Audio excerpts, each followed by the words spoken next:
On a crisp autumn morning in Washington Heights, the neighborhood hummed with its usual quiet rhythm. People went about their routines, children walked to school, and shopkeepers prepared for the day ahead. Among them was David Carter, a man whose very presence commanded respect, though on this day that respect would be challenged in the most unexpected and painful way. David was 45 years old and held the distinguished position of Director of the Federal Bureau of Investigation. His path to this role was paved with relentless determination and a deep sense of duty. Born in a small Midwestern town, David grew up witnessing firsthand the struggles faced by many Black Americans. Yet he refused to let those struggles define him. Instead, they fueled his resolve to serve his country and fight for justice. He had been a soldier before joining the FBI, a decorated veteran whose courage under fire earned him respect on and off the battlefield. His military service, coupled with his academic excellence and steady rise through the ranks of law enforcement, made him a beacon of hope for many who saw in him a symbol of progress and perseverance. That morning, David had chosen to take a walk to clear his mind before an important meeting. The sun cast long shadows along the pavement, the crisp air filling his lungs with a sense of calm. Yet this tranquility was shattered abruptly when a police car screeched to a halt beside him. Officer Mark Reynolds stepped out, a 38-year-old veteran of the local police force known more for his aggressive tactics than for community relations. His record was marred by numerous complaints of racial profiling and excessive force, though internal investigations rarely resulted in serious consequences. The culture within his precinct, where loyalty often trumped accountability, had allowed such behavior to persist unchecked. Reynolds approached David with suspicion etched across his face. "Sir, I need to see your identification," he demanded, voice sharp and uncompromising. David complied, pulling out his FBI badge with a steady hand. "Officer, I am David Carter, Director of the FBI. I'm on official business today," he said calmly, hoping his credentials would immediately clear up any misunderstanding. But Reynolds was unyielding. "I don't know you, and you don't look like any agent I've seen," he said, the tone dripping with doubt. David felt a familiar pang, a sting deeper than words could express. Despite the weight of his position, the medals he had earned, and the battles he had fought here, he was being doubted because of his skin color. "Officer Reynolds," David said firmly, "I understand your duty to verify, but I ask you to recognize me with the respect my role and service deserve." Reynolds sneered. "Respect is earned, not given. You've got a lot to prove." The tension grew thick. Pedestrians slowed their pace, some reaching for their phones as a crowd began to gather. The air buzzed with anticipation and unease. David's heart raced, but his voice remained controlled. "I have served this country with honor and integrity. I ask you to treat me as you would any citizen, with fairness and dignity." The officer's hand moved closer to his holstered weapon, the gesture unmistakably threatening.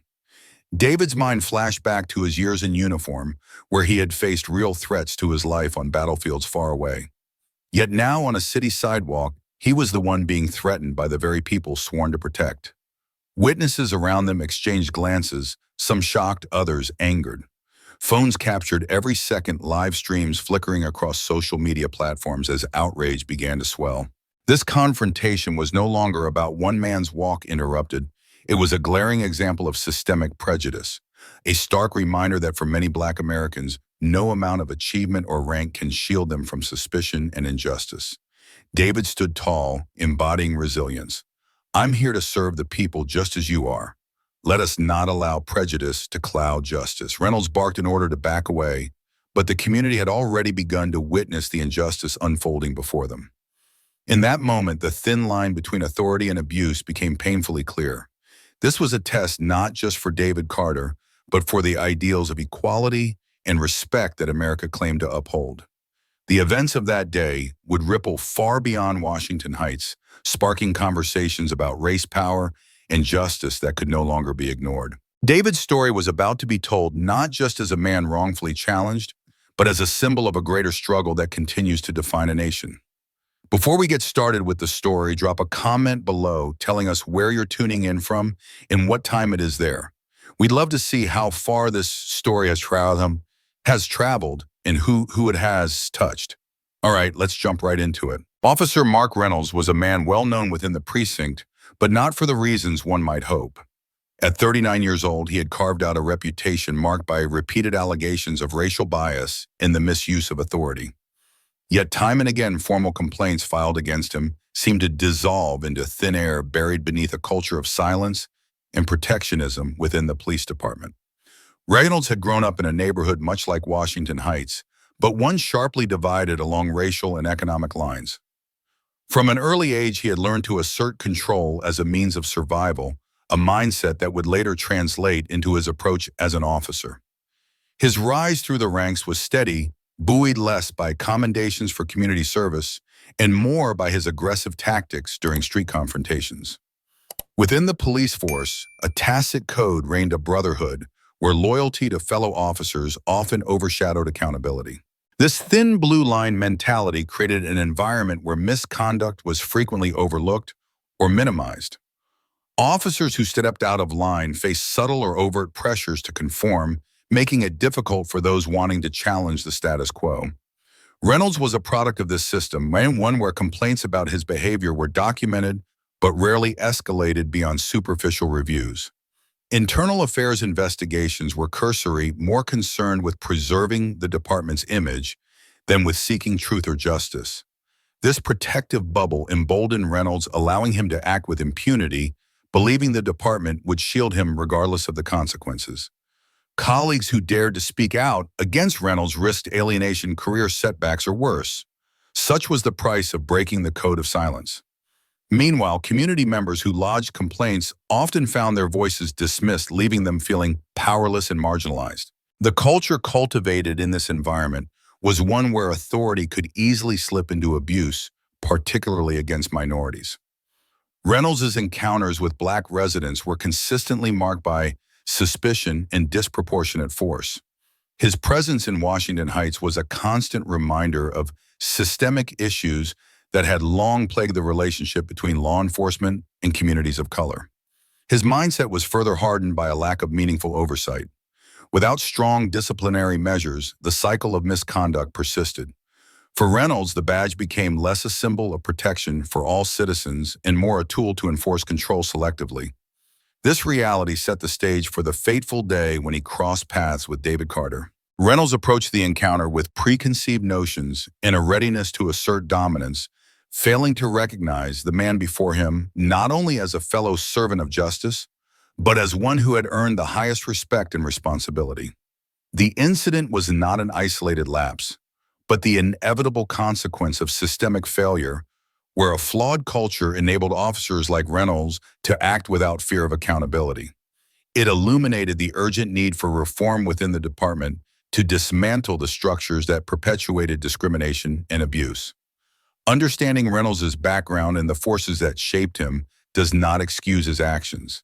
Instead, it reveals the complexities of a system in crisis, a system struggling to balance the scales of justice while confronting deeply entrenched prejudices. The story of Officer Mark Reynolds is a cautionary tale about the dangers of unchecked power and the corrosive effects of institutional complacency.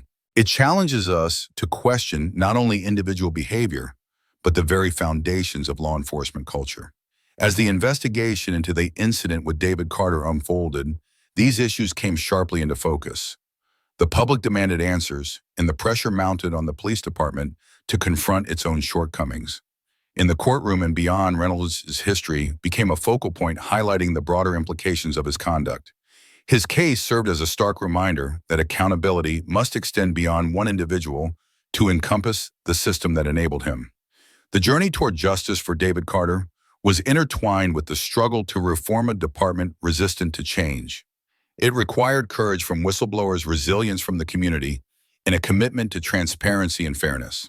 Ultimately, the narrative of Officer Mark Reynolds is inseparable from the fight for equitable policing, a fight that continues to define the relationship between law enforcement and the diverse communities they serve. Washington Heights was a neighborhood etched with history, both proud and painful.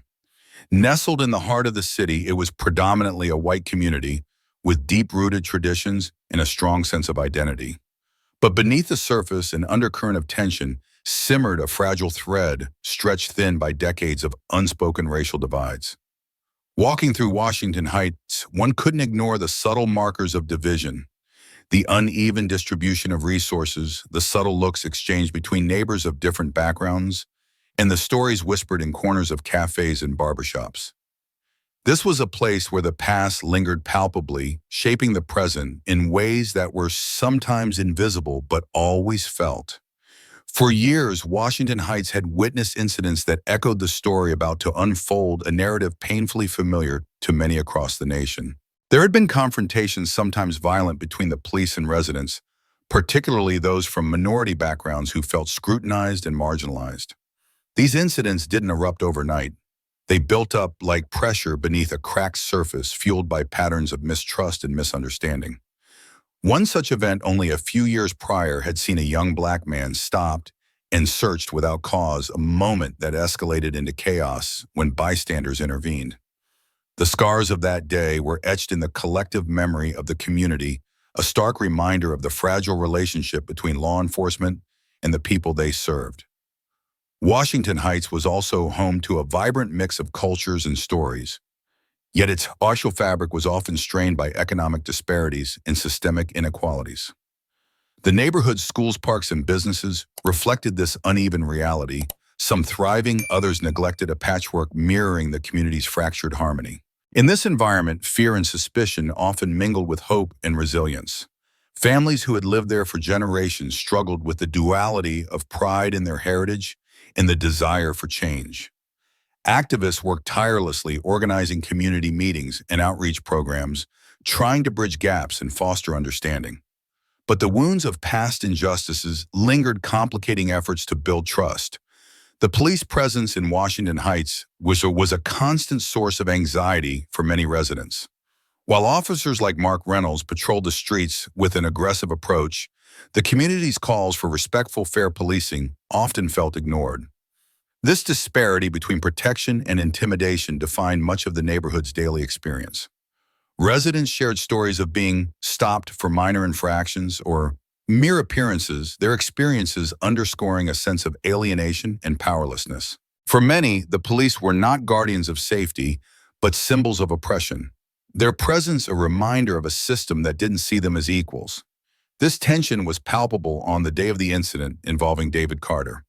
It was a sunny afternoon, but the air in Washington Heights was heavy with an invisible weight, a history of grievances waiting to surface.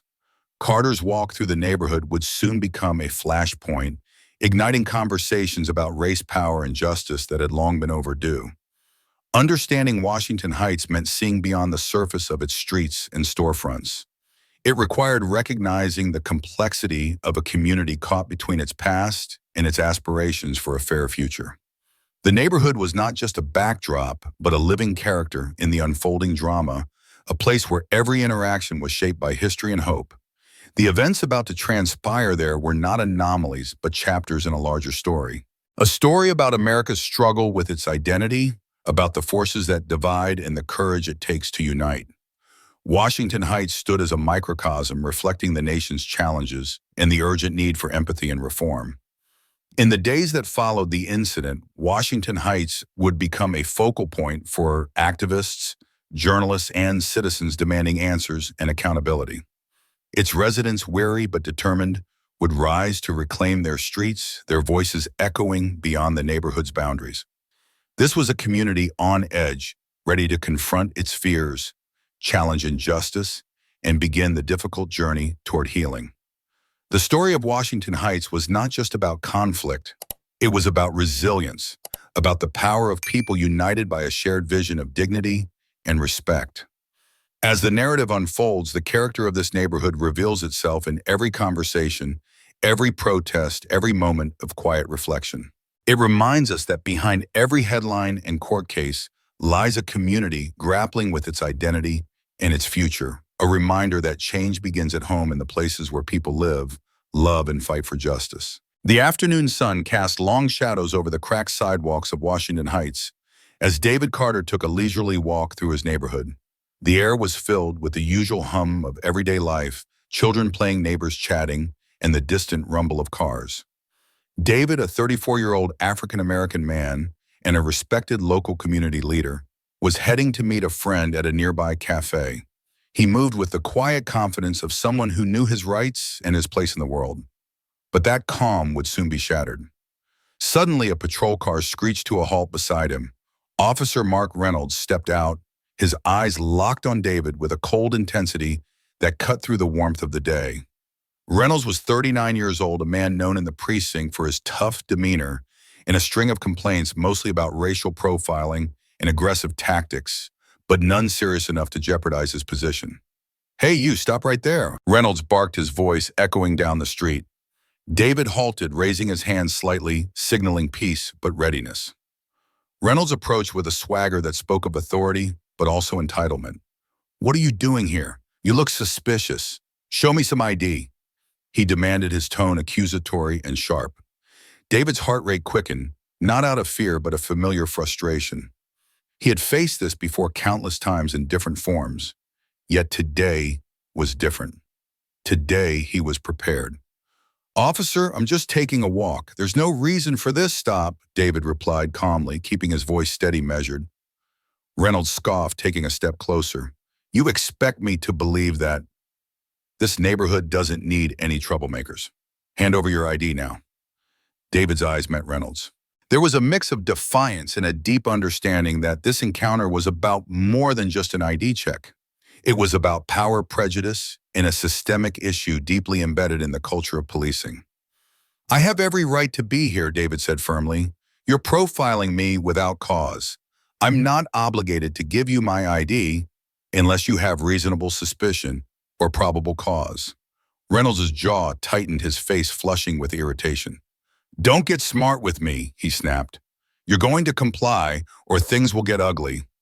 Witnesses on the street began to slow down, some pulling out their phones to record. Among them was Sarah Jenkins, a local teacher who often walked this route. She whispered to a friend, "This isn't right. He's done nothing wrong." Meanwhile, David's mind raced. Years of community activism and legal knowledge gave him the tools to navigate these dangerous waters, but every confrontation chipped away at his hope for change. "Officer, I'm not trying to cause trouble," David said, his voice calm but resolute. "I'm here peacefully, and I'm aware of my rights. If you continue this without cause, I will have to take action." Reynolds sneered. "You think you're smart, don't you? You think your fancy talks will get you out of this?" David didn't flinch. "No, I think justice will. And I trust that it's stronger than prejudice." The tension thickened as Reynolds reached for his radio, calling for backup. David felt the eyes of the crowd, the weight of history on his shoulders, and the crushing reality of being a black man under the watchful eyes of law enforcement. "You're under investigation now," Reynolds said coldly. "Don't make this worse for yourself." David raised his hands in surrender, but his spirit was unbroken. "I'm ready to face whatever comes. But remember, this isn't just about me. It's about everyone who has been wronged." As the officers gathered, the crowd's murmurs grew louder, a mixture of anger, disbelief, and a yearning for accountability. Cameras captured every moment, every word, a digital testament to an age-old struggle. In that moment, David's walk had transformed from a simple stroll into a powerful symbol of resistance. It was a stark reminder of how ordinary moments can become battlegrounds for dignity and rights. The incident echoed far beyond Washington Heights. It sparked conversations in living rooms, town halls, and online forums. People questioned the abuse of power and the silent complicity that allowed such encounters to persist. David's calm defiance became a beacon for many, proof that courage could stand up to injustice even when the odds seemed stacked against you. As he was led away, still dignified, still composed, it was clear that this was not the end. The story of David Carter and Officer Reynolds was just beginning, a story that would challenge a system, inspire a community, and demand the change so desperately needed. This confrontation, raw and real, reminded everyone watching that behind every headline there are faces, voices, and lives, each deserving of respect, fairness, and justice. The tension in the air was palpable as Officer Mark Reynolds' demeanor shifted from stern to hostile, his grip on authority tightening like a noose around David Carter's neck. What had started as a routine stop, albeit an unjustified one, now spiraled into a chilling display of power, abused, a reminder of the dark undercurrents that lingered beneath the surface of everyday interactions between law enforcement and Black Americans. Reynolds' voice grew louder, sharper, cutting through the murmurs of the bystanders who had stopped to watch some recording discreetly on their phones. You think you can just walk around here like you own the place? This is my neighborhood, and I make the rules, he barked, stepping closer to David, his presence looming like a storm cloud. David's heart pounded, a rapid beat of fear, anger, and disbelief. Yet outwardly, he remained calm. He knew the eyes on him were not just those of the officer, but of the entire community, watching, judging, hoping. Every word, every movement was a message not just to Reynolds, but to the world that he would not be broken. I'm not here to cause trouble. David said, his voice steady despite the storm brewing around him. I'm a citizen, and I expect to be treated with respect. But respect was the last thing Reynolds intended to give. With a sudden, forceful move, he grabbed David's arm and pushed him against the cold brick wall of a nearby building. The impact was harsh. David's breath hitched, a sharp sting spreading through his shoulder. You're going to comply, or you're going to learn what happens when you don't, Reynolds growled. Pain shot through David's body, physical, yet overshadowed by the deeper wound of humiliation. Around them, whispers of shock and outrage floated among the crowd. Sarah Jenkins, the teacher who had witnessed the earlier moments, clenched her fists. This is wrong, she muttered. So wrong. Despite the pain and the fear, David's mind raced with memories of his childhood, the lessons his mother taught him about dignity and standing tall, of his service in the military, where he faced far worse adversity and learned resilience. He took a deep breath, centering himself in the chaos. Officer David said firmly, "You have no right to treat me this way. I have done nothing wrong." Reynolds sneered, his face contorted with anger. "You're just lucky this isn't worse. You think your words mean anything here." The crowd grew restless, some shouting in protest, others filming intently. The power dynamic had shifted, no longer a private confrontation but a public spectacle with countless witnesses. David's gaze met those of the bystanders, a silent plea for justice, for someone to stand with him. And in that moment he realized he was not alone. Enough, a voice suddenly rang out. It was a tall man stepping forward from the crowd, his presence commanding attention. "This man has done nothing to deserve this treatment." Reynolds spun around, momentarily taken aback. The man was Michael Thornton, a respected community activist known for advocating police accountability. "This isn't just about you, Officer Reynolds," Michael continued, voice calm but resolute. "It's about every person in this neighborhood who's been subjected to this kind of abuse." Reynolds hesitated, his grip loosening slightly on David's arm. But the damage was done, the physical pain lingered, and the emotional scars had just begun to form. As Michael and other community members gathered around, the tension remained thick but now tinged with hope, a glimmer of solidarity and the power of collective voice. David straightened, rubbing his sore shoulder, eyes burning with a mix of pain and determination. "I'm not backing down," he said quietly but firmly. This moment marked a turning point. The abuse of power was no longer hidden in the shadows. It was exposed for all to see.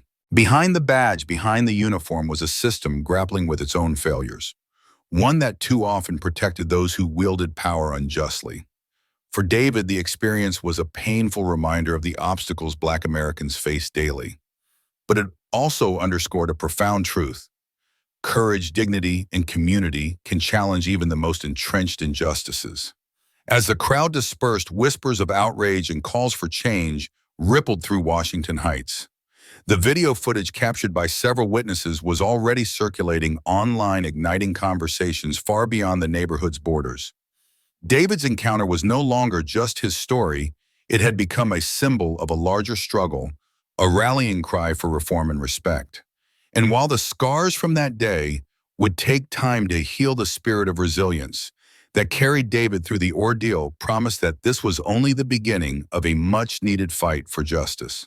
In that moment of escalation, as power was misused and boundaries crossed, the seeds of change were planted, rooted in the courage of one man who refused to be silenced. As the tension between David Carter and Officer Mark Reynolds reached its peak, a small group of bystanders had already begun pulling out their phones. Among them was Jasmine Lewis, a 28-year-old nurse who had just finished her night shift at the local hospital.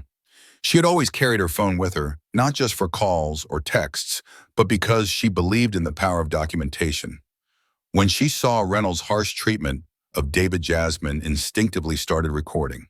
The shaky but clear video captured every moment, the aggressive tone of Reynolds, the calm yet resolute demeanor of David, and the mounting crowd gathered around. I couldn't just stand there and watch, Jasmine later said in interviews. It felt like I had to be a witness, not just for David, but for all the people who might never get a chance to tell their story. Alongside Jasmine was Carlos Martinez, a local shop owner who had stepped outside his store after hearing the commotion. He was no stranger to the neighborhood's ongoing struggles with law enforcement. Carlos had seen his fair share of unfair treatment against residents, especially people of color, but this event felt different, raw, unfiltered, and personal. I grabbed my phone and started filming. Carlos recalled, "I knew this wasn't just a fight between one man and one officer. This was a reflection of something bigger, something our community has been shouting about for years." The footage captured by Jasmine, Carlos, and others quickly found its way onto social media platforms. Within hours, the video had thousands of views, sparking conversations not only in Washington Heights but across the country. The raw, unedited recording was a stark contrast to official narratives that often sanitized or obscured the realities of such encounters. What made these witness accounts so powerful was their immediacy and authenticity. Unlike traditional media coverage, these videos showed the unvarnished truth moments of abuse resistance and community solidarity as they unfolded in real time. They gave viewers everywhere an unfiltered glimpse into the lived experience of racial profiling and police misconduct. This viral spread of the video brought with it a wave of public outrage and support for David. People from all walks of life, activists, politicians, everyday citizens, began to rally around the call for justice. Hashtags like #JusticeForDavid and #EndPoliceAbuse trended on Twitter, serving as a virtual megaphone for voices that had too often been ignored. But beyond the online uproar, the videos also played a crucial role in the legal proceedings that followed. They served as undeniable evidence of misconduct, challenging official reports that tried to paint the incident as justified. For David and his legal team, these recordings became a lifeline, a factual, compelling account that could not be dismissed. However, this surge of visibility also came with risks. Witnesses who stepped forward faced intimidation and backlash. Some were harassed by individuals sympathetic to the police, while others worried about repercussions from local authorities. Yet their courage to speak up underscored a growing movement within communities to hold law enforcement accountable.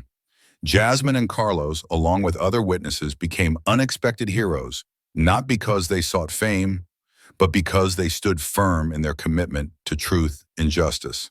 Their videos reminded the world that in the age of smartphones, power could no longer hide behind closed doors. This moment highlighted a shift in societal dynamics. No longer were stories controlled solely by official channels or filtered through institutional lenses. The power of citizen journalism was undeniable. Through the lens of everyday people, injustices could be captured, shared, and mobilized into action. As the video continued to circulate, David found an unexpected source of strength in the knowledge that his ordeal was not invisible. The voices and images of those who bore witness amplified his own, creating a chorus that demanded change. And amidst the pain and struggle, this outpouring of support laid the foundation for a broader conversation, one about racial bias, abuse of authority, and the urgent need for reform. In the end, the witnesses were not just observers. They became participants in a crucial chapter of a larger story, a story about justice, resilience, and the unyielding quest for equality. The video of David Carter's confrontation with Officer Mark Reynolds didn't just linger quietly on someone's phone. It exploded across social media platforms, sparking a wildfire of outrage, disbelief, and urgent calls for justice. Within hours, the raw footage was being shared, commented on, and debated across Twitter, Facebook, Instagram, and TikTok. The sheer power of social media transformed a local incident into a national conversation about race, authority, and accountability. People who had never even heard of Washington Heights before suddenly found themselves confronted with the raw realities of racial profiling and police misconduct. The hashtags #JusticeForDavid and #ExposeTheBadge began trending as users from all walks of life demanded answers and action. Activists quickly mobilized, organizing online petitions, calls for protests in virtual forums to dissect the event and strategize about next steps. Social media had long been a double-edged sword, capable of spreading misinformation as easily as truth.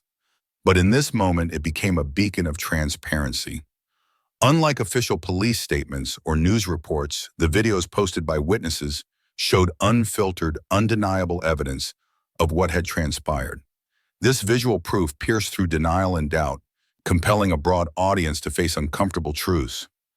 Comparisons to other high-profile cases quickly emerged. George Floyd's death, Breonna Taylor's shooting, and countless other incidents of police brutality had also been captured on video, igniting protests and demanding reform. David's story resonated as part of this painful yet crucial continuum, another chapter in America's ongoing struggle with systemic racism in law enforcement. What made this case particularly striking was not just the abuse of power, but the audacity of the officers who during the trial were caught mocking David without realizing his true identity as a respected FBI director. This revelation added layers of irony and injustice, deepening the public's engagement and fury. Social media also served as a platform for voices that mainstream outlets often overlooked. Community members, experts on racial justice, legal analysts, and survivors of similar encounters all contributed perspectives, enriching the conversation and amplifying demands for change. This collective storytelling strengthened public pressure on authorities to take the case seriously. Government officials and police departments could no longer ignore or downplay incidents with the same ease they once had.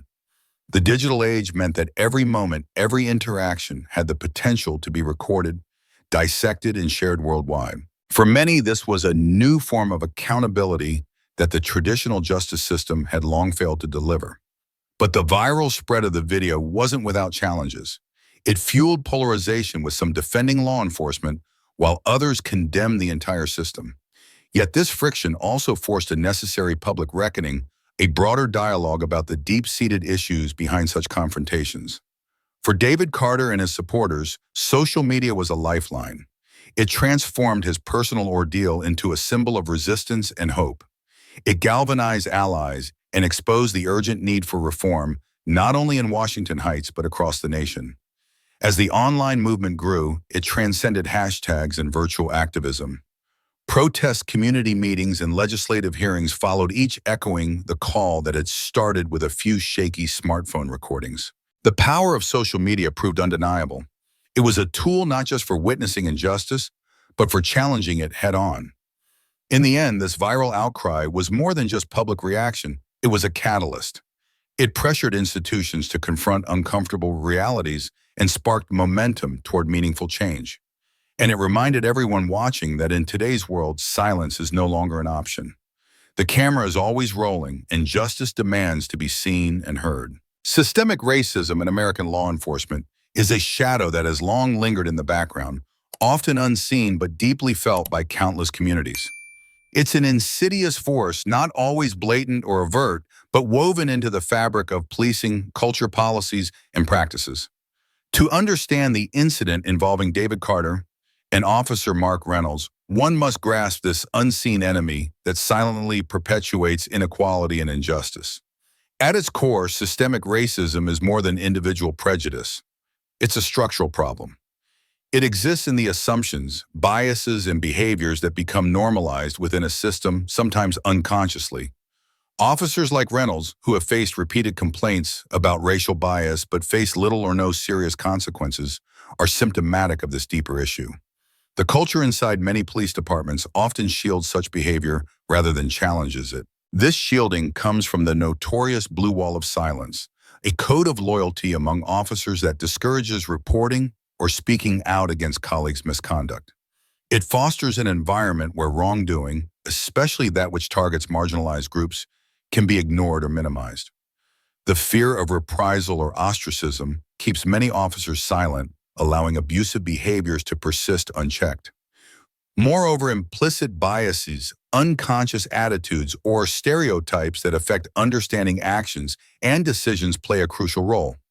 These biases are so ingrained they operate automatically, influencing how officers perceive and interact with people of color.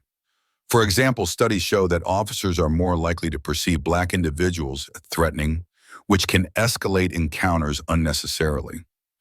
The institutional policies and training also contribute. Historically, police training has often emphasized control and suspicion over community engagement and de-escalation, reinforcing adversarial relationships with minority communities. When complaints arise, internal investigations frequently lack transparency and independence, further eroding trust. This systemic failure does not just affect those directly involved in incidents like David's. It ripples outwards, eroding public trust in the justice system itself.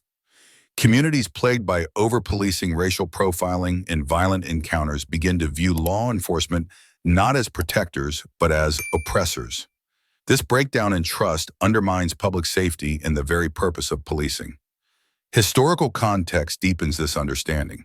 The roots of policing in America are entwined with enforcing racial hierarchies, from slave patrols in the South to discriminatory enforcement during segregation. These origins have left a lasting legacy influencing attitudes and practices today. But systemic racism is not inevitable or immutable. Recognizing it is the first step toward dismantling it. Efforts to address this hidden enemy must be comprehensive, ranging from reforming police training to instituting independent oversight and radically changing recruitment and promotion practices. In David Carter's case, the behavior of Officer Reynolds was not an isolated incident, but part of a pattern that many have experienced. The bravery of those who spoke out, recorded the events, and demanded accountability helped shine a light on this systemic issue. It exposed not only one officer's misconduct, but the broader entrenched problems within the police force. The conversation sparked by this incident invites society to confront uncomfortable questions about race power and justice. It demands that we move beyond surface-level fixes and address the root causes that allow systemic racism to thrive. Only through sustained awareness, advocacy, and reform can we hope to transform policing into a force that truly serves all members of the community equally. In this ongoing journey, stories like David's become more than just news. They become catalysts for change. They remind us that the fight against systemic racism is not abstract, but personal, affecting real lives every day. And they challenge each of us to be part of the solution, to listen, learn, and act in pursuit of a fairer and more just society. David Carter's story begins long before the fateful day in Washington Heights, woven deeply into the fabric of his military past, a chapter marked by both extraordinary strength and profound struggle. Born and raised in a modest neighborhood in Chicago, David dreamed early on of serving his country, driven by a deep sense of duty and the hope that through service he could help build a better future not only for himself, but for generations to come. At age 18, David enlisted in the Army, stepping into a world that was as demanding physically as it was emotionally. His early training was grueling, designed to strip away any doubt and forge him into a soldier capable of facing the harshest realities of combat. Days blended into nights filled with rigorous drills, weapons training, and endless marches through terrain that tested every ounce of endurance he possessed. Yet despite the exhausting challenges, David excelled. His commanders noticed his leadership potential and his unwavering dedication to his team. However, alongside the camaraderie and honor, David quickly realized that the military was not immune to the racial prejudices that permeated American society. In his unit, he encountered a subtle but persistent undercurrent of discrimination. Fellow soldiers and some officers often held biased views, sometimes voicing them openly, other times letting their actions speak louder, assigning him menial tasks, overlooking him for promotions, or questioning his decisions based solely on his race. One particularly painful memory, David would later recount, occurred during his deployment overseas. In the tense atmosphere of a combat zone, when trust and unity were paramount, a misunderstanding spiraled dangerously. A fellow soldier doubted David's commands not because of lack of respect, but rooted in a long-held prejudice. The incident nearly cost them both their lives when they were ambushed during a patrol. Surviving that day solidified David's resolve, reinforcing his belief that courage and competence transcend skin color. Throughout his military career, David earned numerous commendations for bravery, including a Purple Heart, for injuries sustained in the line of duty. His resilience was remarkable not only on the battlefield, but also in navigating the complex social dynamics of military life. Yet despite his achievements, the emotional toll of discrimination lingered gnawing at him quietly. David's struggle was not isolated. Historically, African American soldiers have faced a dual battle, one against external enemies in warfare and another against systemic racism within the ranks. From the segregated units of World War II to the challenges of integration, Black servicemen often had to prove their loyalty and worth multiple times over. David's experience echoes this painful legacy, reminding us that valor alone was not always enough to erase prejudice. In quieter moments, David would reflect on the cost of this struggle, the internal conflict between pride in his service and the bitterness of injustice. He often confided in close friends about the microaggressions that accumulated over the years, the sideways glances, the doubted capabilities, the unspoken doubts about his commitment or leadership. Yet David never allowed these hardships to define him. Instead, they fueled his determination to rise above, to embody the very ideals of service and equality that the military pledged to uphold. His military journey became a testament to resiliency, a narrative of overcoming adversity while maintaining dignity. Back home, David's military past shaped not just his identity, but also his worldview. It gave him a unique perspective on disciplined sacrifice and the meaning of justice. He often spoke passionately about the need for reform within institutions, advocating that the values he fought for abroad should be mirrored in everyday life, including in law enforcement. His story is a powerful reminder that those who serve our country deserve respect and fair treatment, not just on the battlefield, but everywhere. David's experience, combining the strength forged in combat with the struggles against racial bias, sets the stage for the harrowing encounter with Officer Mark Reynolds. It adds layers of complexity to his character, showing a man who, despite his courage and sacrifices, still faces the harsh realities of racial profiling and abuse of power. Understanding David's military past deepens the emotional impact of the incident. It forces listeners to confront the painful contradiction of a decorated veteran respected by his peers and country being subjected to humiliating treatment in his own community. It challenges the narrative that service guarantees protection or equal respect, highlighting the urgent need for systemic change. As the story unfolds, David's journey from the military barracks to the streets of Washington Heights becomes a poignant symbol of both progress and persistent injustice. It underscores the paradox faced by many African American veterans who return home only to find that the battles for dignity and equality continue on a different front. Through David Carter's story, listeners gain insight into the intersection of race service and justice, a narrative that calls for empathy, awareness, and a commitment to dismantling the barriers that prevent true equality. His strength and struggles are not just his own, they echo a collective experience that demands recognition and action. This chapter in David's life is a foundation for understanding the full gravity of what happens next, a confrontation that will test his resilience once again, shining a light on the flaws within the system and the courage needed to challenge them. The afternoon sun cast long shadows over the cracked pavement of Washington Heights, where the tension between David Carter and Officer Mark Reynolds was about to reach a breaking point. David was walking home, the familiar streets offering a semblance of comfort after a long day, but the peace was shattered in an instant. Reynolds, his face hardened by years of frustration and unchecked authority, stepped directly into David's path. "Hey you, what are you doing here?" Reynolds barked, his voice sharp and commanding. David paused, feeling the weight of the badge and gun pointed not just at him, but at the principles he had fought so hard to uphold. "I'm just walking home," David replied calmly, meeting Reynolds' gaze without flinching. Reynolds' eyes narrowed. "You don't look like you belong here. Show me some ID." David reached calmly into his jacket, pulling out his military ID. "Here, I serve this country with honor. I don't appreciate being stopped like this for no reason." Reynolds snatched the ID, scrutinizing it with a skeptical eye. "Military or not, you need to follow orders." David took a slow, deliberate breath, his military training guiding his composure. "Officer, I'm willing to cooperate, but I also know my rights. Please explain why you stopped me." The officer's lips curled into a smirk. "You think you're above the law. You don't get to question me." David's jaw tightened. "I'm not above the law. I'm asking you to treat me with the respect anyone deserves." Around them, a small crowd had begun to gather, sensing the brewing conflict. The air was thick with anticipation. "Listen," David continued, his voice steady but firm. "I want to resolve this peacefully, but if you're going to keep harassing me without cause, that's not right." Reynolds stepped closer, his presence imposing. "You're making this difficult." David stood his ground, unyielding. "It's not difficult to do your job fairly." Suddenly, Reynolds reached out to grab David's arm, a move that sent a jolt of shock through the bystanders. "Don't touch me," David warned, his tone sharp but controlled. The tension escalated as Reynolds ignored the warning, attempting to handcuff David. "You're under arrest," he said. David resisted, not with violence but with words. "On what charges? I've done nothing wrong." Reynolds' expression darkened. "You're resisting arrest."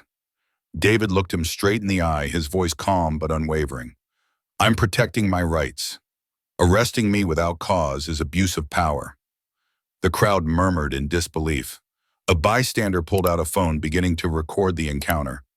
The camera captured every moment, the harsh commands, the calm resistance, the mounting tension.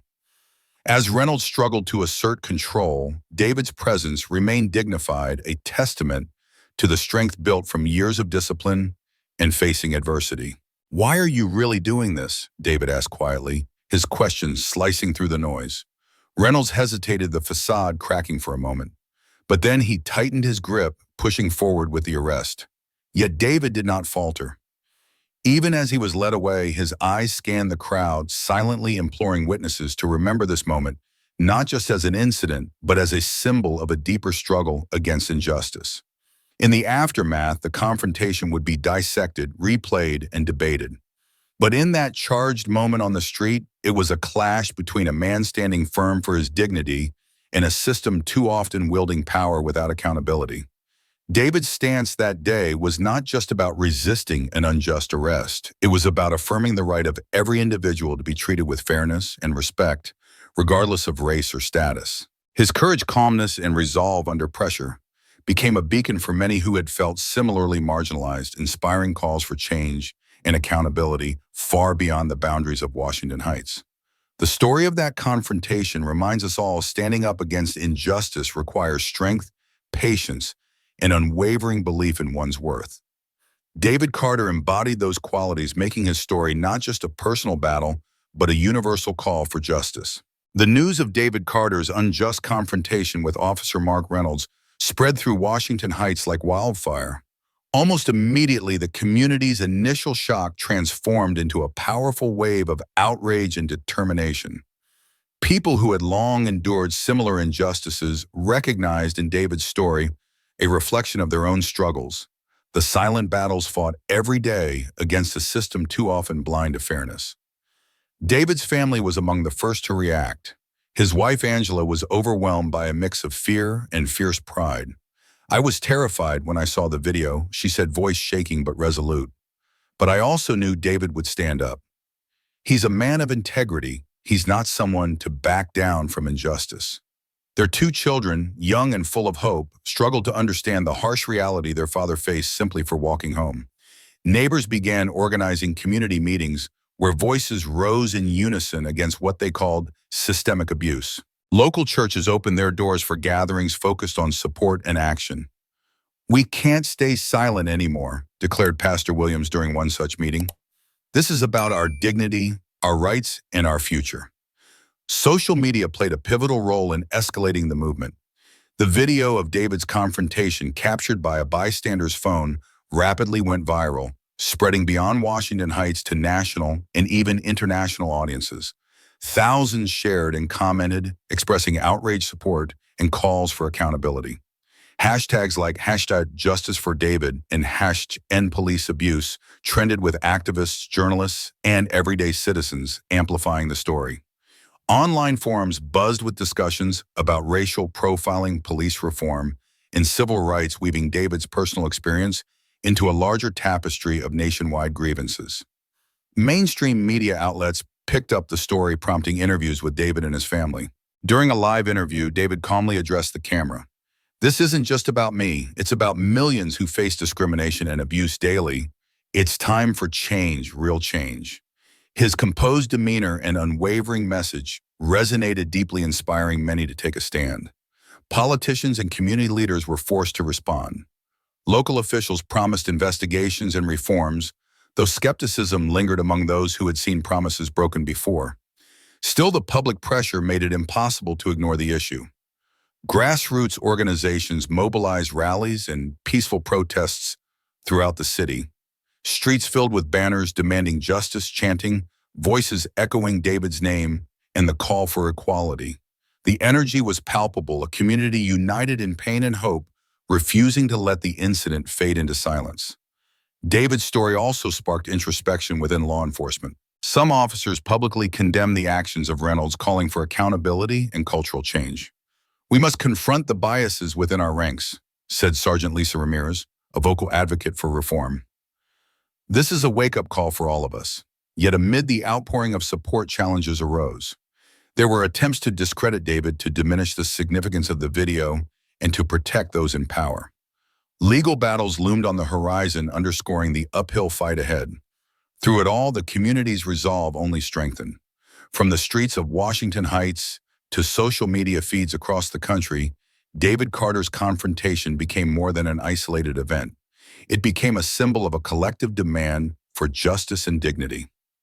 As Angela Carter expressed, "This fight is for every family, every person who has ever felt unseen or unheard. We will not stop until justice is more than a word."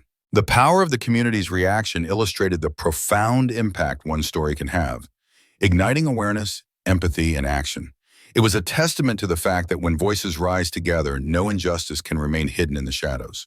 The day the internal affairs investigation into Officer Mark Reynolds began was a turning point not only for David Carter and his family, but for the entire community of Washington Heights. This was the moment when the so-called thin blue line, that invisible but powerful bond within police departments, was put to the ultimate test. Internal Affairs, often abbreviated as IA, is the branch responsible for investigating allegations of misconduct within the police force. Its mandate is clear: uphold integrity, hold officers accountable, and restore public trust. But the reality is far more complicated. IA investigators frequently operate under intense pressure from within the department. Loyalty to fellow officers clashes with the need for impartial justice, creating an environment rife with conflict and delicate politics. When the Reynolds case landed on IA's desk, the stakes were exceptionally high. The video evidence was undeniable, yet the department's culture, one steeped in protecting its own, made the process fraught with challenges. From the start, there were murmurs within the precinct, quiet warnings to tread carefully and not rock the boat.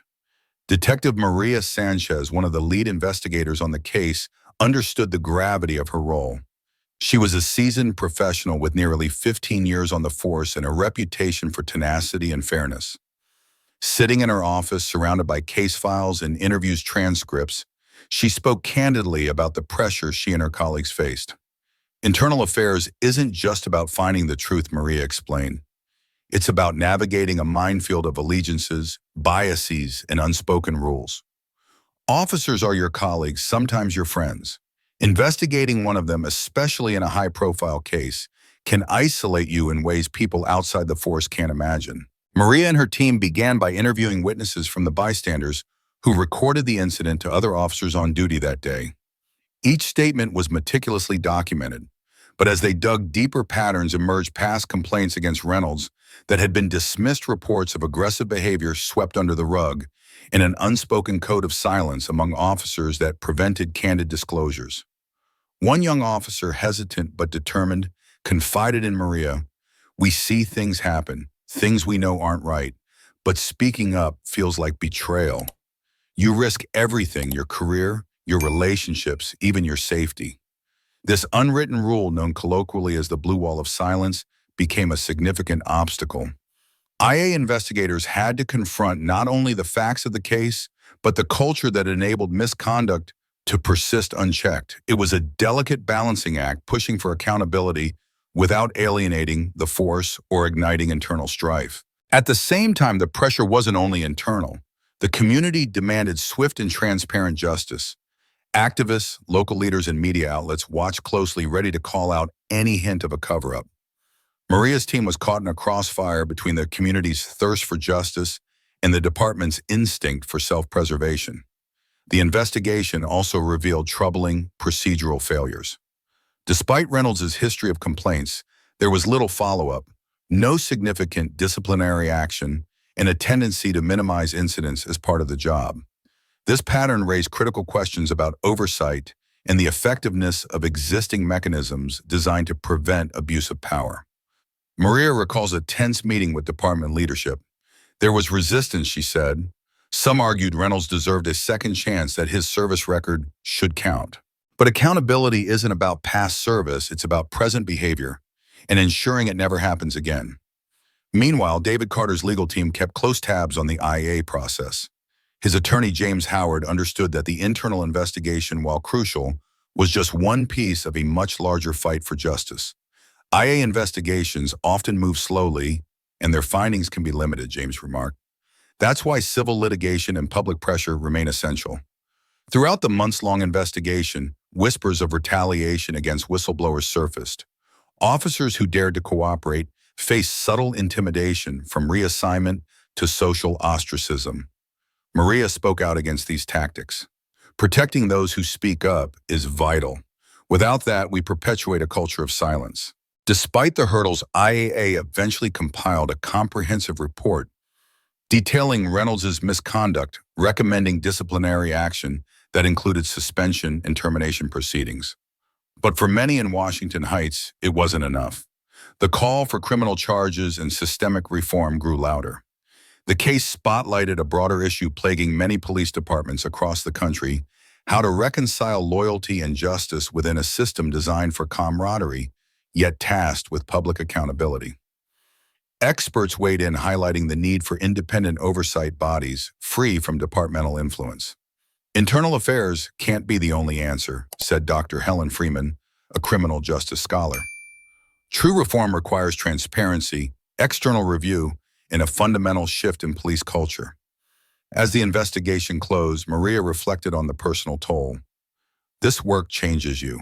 It's a daily battle between what you know is right and the walls you have to break through. For David Carter and his supporters, IA findings marked a step forward, but also a reminder of the long road ahead. The fight against systemic injustice wasn't just about one officer or one incident. It was about dismantling the structures that allowed abuse to thrive. Angela Carter, speaking at a community forum, captured the sentiment perfectly. We're grateful for the progress, but our fight is far from over. This is about ensuring no one else suffers like David did. The story of this investigation serves as a powerful lesson that the pursuit of justice within law enforcement is complex and contested, requiring courage not only from victims, but also from those within the system willing to challenge the status quo. The thin blue line had been tested, and in the echoes of that test, a call for deeper change resonated. One that demanded accountability, transparency, and above all, a renewed commitment to justice for all. Within the heart of the police department, a quiet yet powerful movement was taking shape. It was a coalition of officers who refused to accept the status quo, men and women, many of them Black or from other minority communities, who stood as allies against the deeply ingrained racism that had long shadowed their profession. These were the officers who dared to challenge the system from within, risking their careers, reputations, and sometimes even their safety to fight for justice. Detective Sarah Mitchell was one such officer. At 42, Sarah had served in the department for over 15 years. A woman of resilience and conviction, she carried the weight of experience both as a Black officer navigating a largely white institution and as a fierce advocate for reform. Sarah often found herself at odds with the prevailing culture, but remained steadfast in her mission. I joined the force because I wanted to protect and serve to make a difference, Sarah shared during a candid interview. But I quickly realized that fighting crime was only half the battle. The other half was fighting the prejudice within. Sarah's story was echoed by others. Lieutenant Marcus Jackson, a 45-year-old African-American officer who had risen through the ranks, and Officer Jamie Lee, a white woman deeply committed to allyship and bridging divides. Together, they formed an informal network dedicated to exposing misconduct, supporting victims, and pushing for transparent policing. The path for these officers was anything but easy. The pressures from peers who viewed their activism as betrayal were constant. Whispered warnings, social isolation, and even formal reprimands sometimes followed their efforts. Yet their resolve never wavered. Lieutenant Jackson recalled a moment that defined his journey. After speaking out about a colleague's abusive behavior, I was called into a meeting with leadership. The message was clear: we take care of our own. But I told them taking care of each other means holding each other accountable.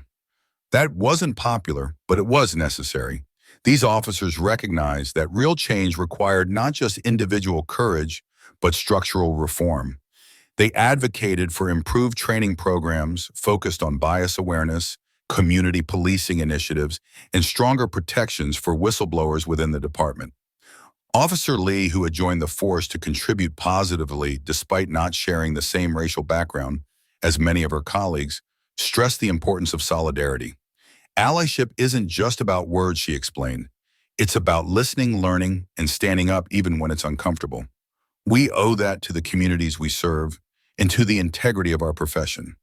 Their work bore fruit in subtle yet meaningful ways. They helped bring to light internal documents revealing patterns of racial profiling and excessive force. They collaborated with community leaders to build trust and create forums for dialogue. These efforts chipped away at the fortress of silence that had long protected wrongdoing. However, the cost was personal. Detective Mitchell spoke of the emotional toll. It's exhausting to constantly fight the very system you're part of. You carry the pain of those who've suffered and you face the skepticism of those who doubt change is possible. But every step forward, every policy improved, every injustice exposed makes it worth it. Their stories also highlighted the complexity of addressing systemic racism in policing. Change wasn't a single event, but an ongoing struggle requiring persistence and the collective will of many actors both inside and outside law enforcement. In public forums, these officers became unexpected bridges between the community and the police. They shared firsthand accounts of the challenges and progress, helping to humanize the institution and dispel myths on both sides. At a town hall meeting following the Reynolds incident, Lieutenant Jackson addressed the crowd. "We are not the enemy.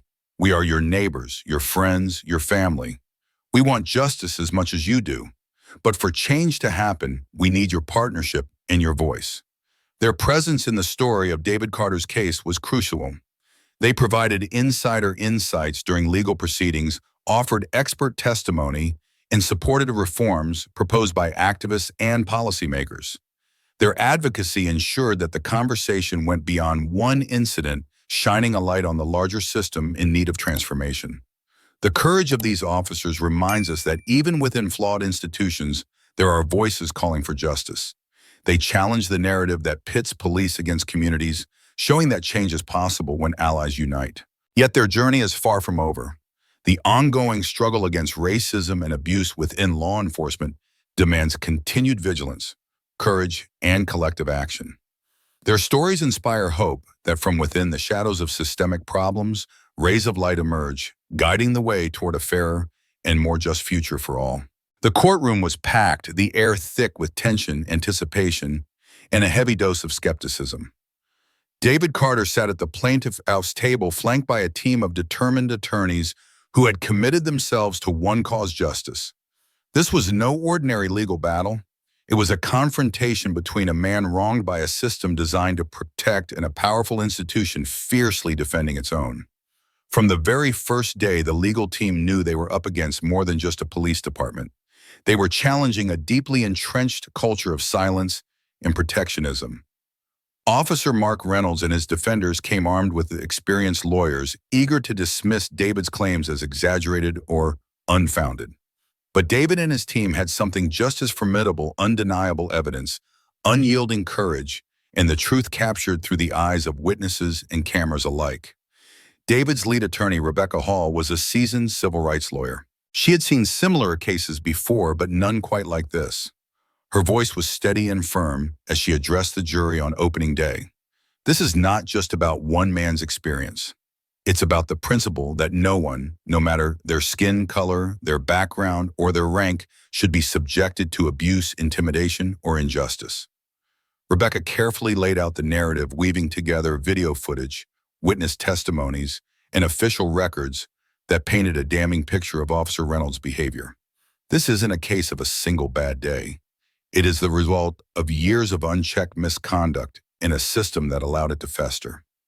Reynolds' defense attorney John Matthews countered with a narrative designed to cast doubt. Officer Reynolds was performing his duty. Any discomfort Mr. Carter felt was unfortunate, but necessary for public safety. There is no evidence of racial bias here, just a professional handling a difficult situation. The courtroom crackled with the clash of these opposing narratives, each one vying to capture the truth in their own way. But as the trial unfolded, more and more cracks appeared in the defense's armor. Witnesses took the stand, neighbors who saw the incident, fellow officers who expressed discomfort with Reynolds' methods, even experts in law enforcement who testified about the troubling patterns of racial profiling and excessive force that plagued the department. David's testimony was powerful and poignant. With quiet dignity, he recounted the encounter that changed his life. "I served my country with honor. I never expected to be treated like a criminal just walking down the street. The fear of the humiliation, it is something no one should endure." Between the legal arguments and witness testimonies, the trial also unveiled the systemic issues hidden behind the badge. Internal reports surfaced revealing previous complaints against Reynolds that had been brushed aside or minimized. Policies were scrutinized, showing a lack of accountability mechanisms that allowed misconduct to thrive. Throughout the proceedings, the pressure on David and his legal team was immense. They faced endless delays, procedural obstacles, and subtle attempts to undermine their credibility. Yet with each challenge, their resolve grew stronger. Outside the courtroom, the community rallied in support. Demonstrations were organized, letters flooded local officials, and social media campaigns amplified David's story to a national audience. The legal battle was no longer just David's fight, it was a collective demand for change. At one critical juncture, Rebecca confronted a key witness from the police department, a former supervisor who had witnessed Reynolds' aggressive tendencies but chose to remain silent. Under oath, the witness admitted, "I was afraid to speak out." The culture here doesn't encourage accountability. You either conform or you're out. This moment underscored the core of the battle, a fight not only against an individual's wrongdoing, but against a culture that protected it. The jury was left to grapple with the uncomfortable truth that the system itself was flawed and real justice required more than just convicting one man. As closing arguments approached, Rebecca made a heartfelt plea. "We owe it to David, to our community, and to the very idea of justice to hold those in power accountable. This case is about the courage to speak out and the hope that change is possible." John Matthews responded with equal conviction, insisting on the sanctity of law enforcement's discretion and the dangers of second-guessing officers' split-second decisions. In those moments, the courtroom became a battleground of ideas, values, and hopes for a better future. For David, every day in court was a test of endurance. But beyond the personal stakes, he understood the broader significance this trial could set, a precedent inspire reforms and empower others to demand fairness. Through legal documents, intense cross-examinations, and the spotlight of public scrutiny, David's quest for justice painted a vivid portrait of resilience against adversity. His journey revealed the complexities of battling not just one man's misdeeds, but an entire institution's reluctance to change. The trial's outcome was awaited with bated breath, but regardless of the verdict, David's struggle had already ignited a conversation that could not be silenced. It was a call to action, a plea for transparency, and a beacon for those who still believed that justice, though hard-won, was worth fighting for. And so, the legal battle waged on not just for David Carter, but for every voice yearning to be heard in a system desperate for reform. The streets of Washington Heights soon filled with the determined footsteps of thousands. The air buzzed with chants and calls for justice as people from all walks of life gathered to raise their voices. These were not chaotic protests, but peaceful demonstrations, meticulously organized by civil rights groups, community leaders, and activists who refused to let David Carter's story fade into silence. Banners fluttered in the wind bearing messages like justice for David and police brutality and equality for all. The marchers moved steadily, their spirits unbroken, despite the weight of the injustice they protested. Mothers held their children close, veterans marched shoulder to shoulder with students, and clergy from local churches offered prayers and encouragement. One of the march organizers, Angela Williams, a fierce community advocate in her mid-30s, addressed the crowd. Her voice echoed over the sea of people. We stand here not just for David, but for every person who has been silenced by systemic injustice. Together, our voices create a force that cannot be ignored. The impact of these demonstrations rippled far beyond the neighborhood. Local news stations covered the marches extensively, broadcasting images of unity and determination. Social media platforms exploded with hashtags, videos, and personal stories, turning a local incident into a national conversation. The story of David Carter became a symbol, a rallying cry for those demanding change. City officials could no longer turn a blind eye. The mayor held a press conference addressing the protests. "We hear the voices of our community," he said solemnly. "This administration is committed to reviewing policing practices and ensuring accountability." But the path to reform was far from smooth. As protests continued, tensions sometimes flared, revealing the deep fractures within the city. Yet the core message remained clear. The community demanded justice through peaceful means, and the power of solidarity was undeniable. Amidst this backdrop, various organizations mobilized to provide legal support, counseling, and resources to affected families. The movement grew to include workshops on citizens' rights, public forums for dialogue, and initiatives promoting racial equity. One poignant moment during a large rally featured a speech by David's wife, Maria Carter. Her voice, filled with both sorrow and hope, reached every corner of the crowd. "Our family's pain is a reflection of a broken system, but we believe in the strength of community and in our ability to change the future for our children." This peaceful movement sparked similar actions in cities across the country, connecting disparate struggles into a collective demand for reform. The protests became more than just a response to one incident. They evolved into a nationwide call for racial justice and police accountability. The unity shown by diverse groups highlighted the potential for lasting change. Despite the obstacles and resistance, the people of Washington Heights proved that when voices come together with purpose and resolve, they can shape history. As the demonstrations continued, policymakers began drafting new legislation aimed at addressing police misconduct and promoting transparency. Community leaders were invited to advisory councils, ensuring that those most affected by injustice had a seat at the table. Through marches, speeches, and peaceful assembly, the community reclaimed its power. The movement not only kept David Carter's story alive, but inspired a broader awakening, one where citizens recognized their shared responsibility in the fight for equality. The protests reminded everyone that justice is not just a legal battle fought in courtrooms, but a social struggle sustained by collective action. The resilience and hope shown by the people reinforced the belief that change is possible when communities unite. In the years that followed, these peaceful protests laid the foundation for real reform. They cultivated an environment where difficult conversations about race and policing could take place, leading to gradual but meaningful shifts in policy and culture. Most importantly, the movement reaffirmed a fundamental truth.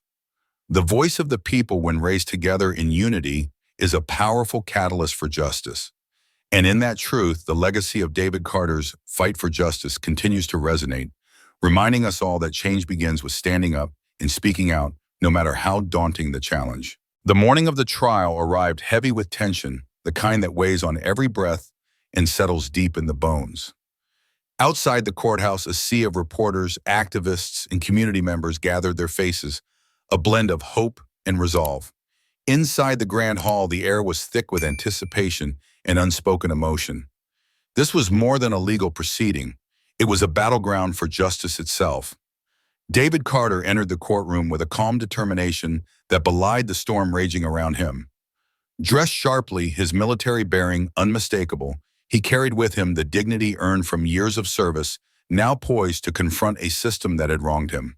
Sitting beside his legal team, he exchanged a brief, reassuring glance with Maria, who sat in the front row, her hands tightly clasped in silent support. The judge called the court to order, and the room fell into a tense silence.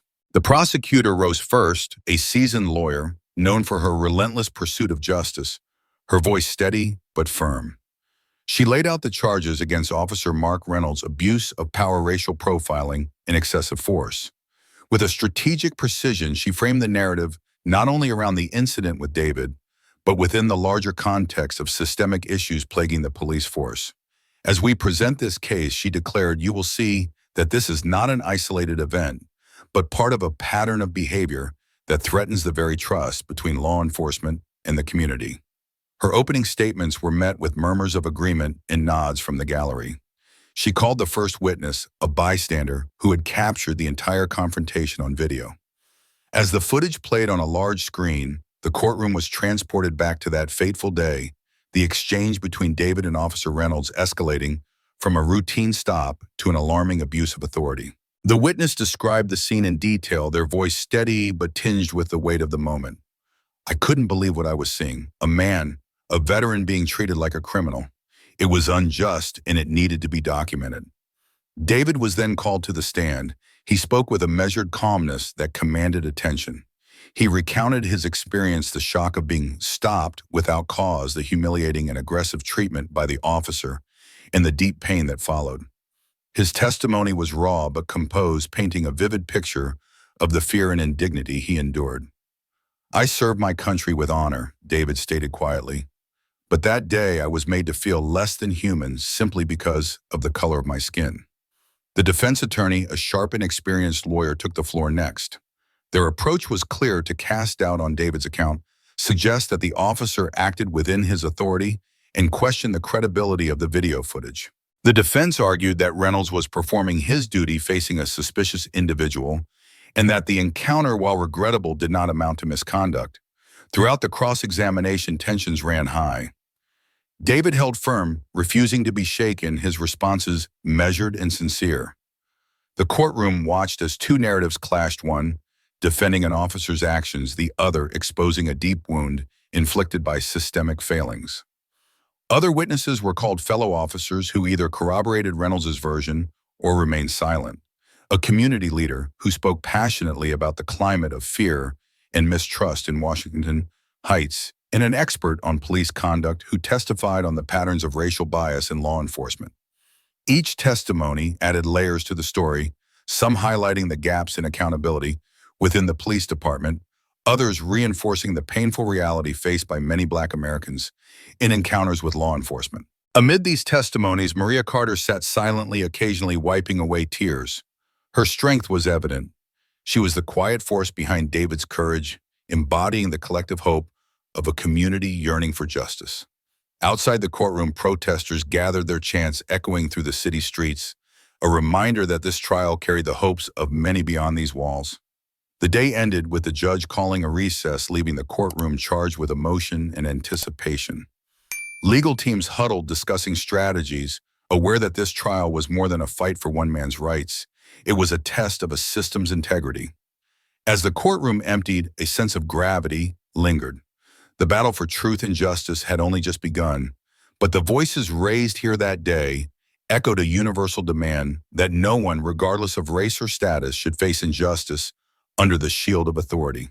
This trial day was a turning point, not just for David Carter, but for a society wrestling with its conscience, seeking a future where equality and respect are more than ideals, but realities for all.